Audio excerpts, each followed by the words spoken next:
Welcome back, everyone. It's time for Daybreak in 10 here on Color 10. We are on the air with you for the next 10 minutes without commercials beginning right now. And we like to start by checking in with meteorologist TJ Springer with a look at our forecast. Good morning, TJ. A little bit gloomy out there, guys. Good morning. But we are closer to Thanksgiving, so that hopefully will brighten up your morning just a little bit. It is gray. We don't have a lot of sunshine on tap today.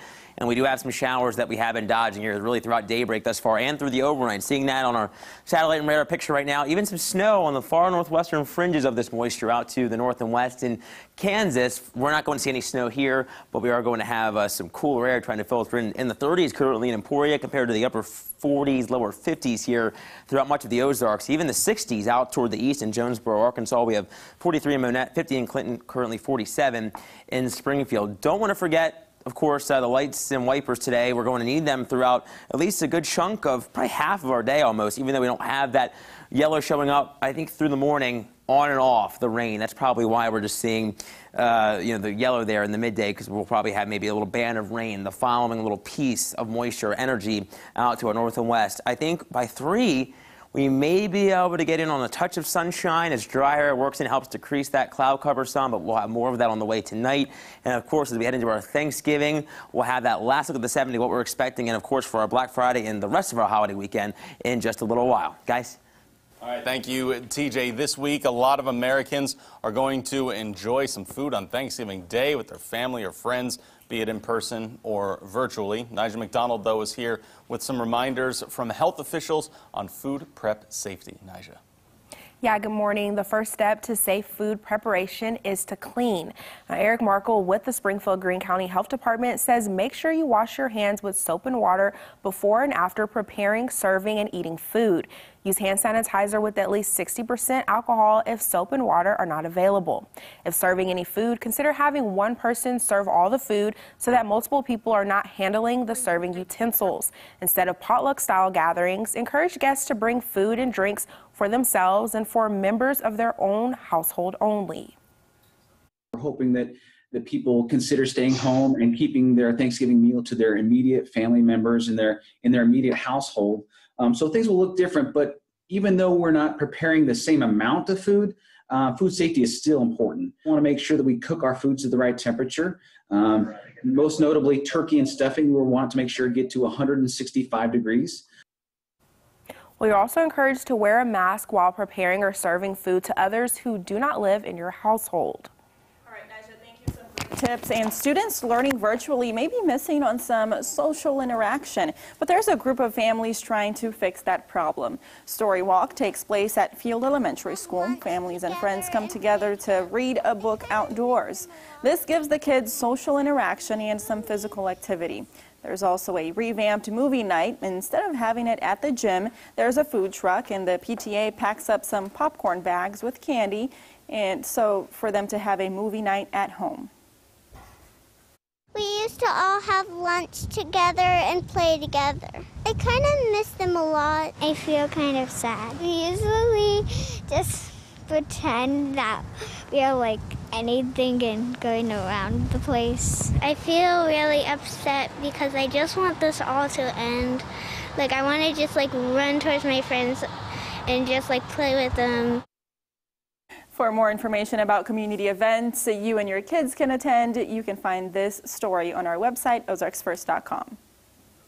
And some news around the region. Some restaurants and businesses in St. Louis County say they're being hurt by COVID restrictions. So lawyer and state representative David Gregory proposed a bill to stop what he calls abuse of power by County Executive Sam Page and other county execs in Missouri.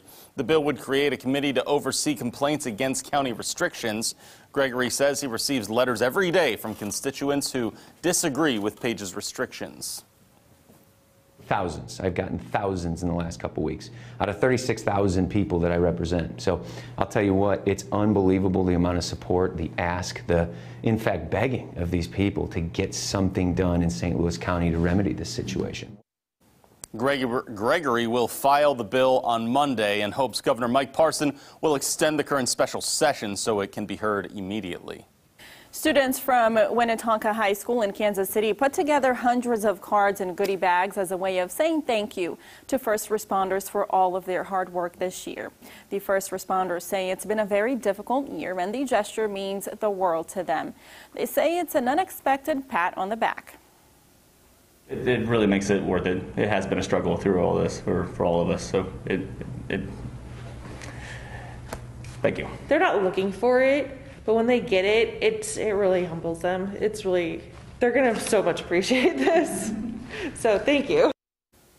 Students say their goal was just to make the crews feel good and to show them they are loved. The next community service project for the students will be making care packages for senior citizens. Kansas middle and high school student athletes will get a chance to compete this winter, but not with the full season many were hoping for. Sports and activities can keep practicing and having games through most of December, but the Kansas State High School Activities Association is now banning all activities and practices from December 23rd through January 7th. The biggest change, no fans will be allowed for any winter sports starting on Tuesday going through January 28th. The recent deterioration of Kansas health has been significant. The trajectory is not good. And while it's an adult issue, we cannot have student activities without adults being involved in that. The association also agreed everyone involved in winter school activities must wear masks except when students are actively playing. Making news around the world. Australia's most populous state will ease many restrictions, including some social distancing, after recording nearly 3 weeks without any local transmission of COVID-19. Beginning December 1st, New South Wales will allow restaurants, pubs, and cafes to increase capacity. People can also host up to 50 guests at their home as long as there is an outdoor space available. On December 14th, the state will remove an order that requires employers to allow employees to work from home. New measures for prevention of COVID-19 have been introduced in Brazil. ICU beds will be increased by 400 at public hospitals there. Large-scale tests will be implemented and patrols will happen at public places to make sure people are following restrictions that are put in place. State officials have denied that the state will be placed on another lockdown. And now here's a look at what's coming up after Daybreak. Coming up, despite the CDC's warnings, today will still be one of the busiest travel days of the pandemic. This is why we're showing you the new measures designed to keep airline workers and travelers as safe as possible. Coming up on CBS This Morning. All right, we got to talk about what's trending right now. What are people talking about? It's food, right? It is food. Isn't that it? Today, It's on my mind. Tomorrow. Yeah, you said that a lot, actually. Yeah, right? All morning. So we're talking, I mean, everything that's on Google Trends is side dishes right now, you know? Yeah, I think people are trying to figure out, you know, last minute, if you're a last minute person like me, what side dish are you making today? I think a lot of people, especially younger people, are cooking for the first time this year too, if they're not visiting family. Just a little bit of pressure there. So favorite side dishes, y'all?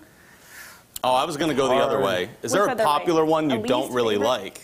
Yeah. Cranberry sauce. Cranberry sauce? I'm in that camp as well. Sauce. Yeah, I'm gonna. It's so tart. I'll be honest. Got into it. The turkey, honestly, I could go without it. Really? Yeah, I know it's the main I'm kinda shocked. event. What happened? I know. But I'm not. I could have any other. It's not my favorite meat to have. Is all Yeah, I'm saying. I We understand eat that. it because it's a tradition and we have to. But if there was no turkey, I will eat the mashed potatoes, the stuffing, the green Sides are beans, great. everything. Yeah. Feel out of that. Yeah. If I burn the turkey or someone burns the turkey, Okay. I'm okay with it as long as the sides are there. A curveball. You know, I know you said maybe this is more directed toward Joe, but dark or white meat turkey, if you had to pick. Oh, equal opportunity. Okay, there we go. There okay. you go. I Used to agree. just have white meat, but yeah, it's all the same. It's good for sure. All right, that's fine. we're going to be sunny for Thanksgiving. We right? are. Temperatures back in the lower 60s. Really a great turkey day, guys. Going to be wonderful. All right. Thank you, TJ. Thanks for joining us here on Daybreak. We'll see you tomorrow for Thanksgiving.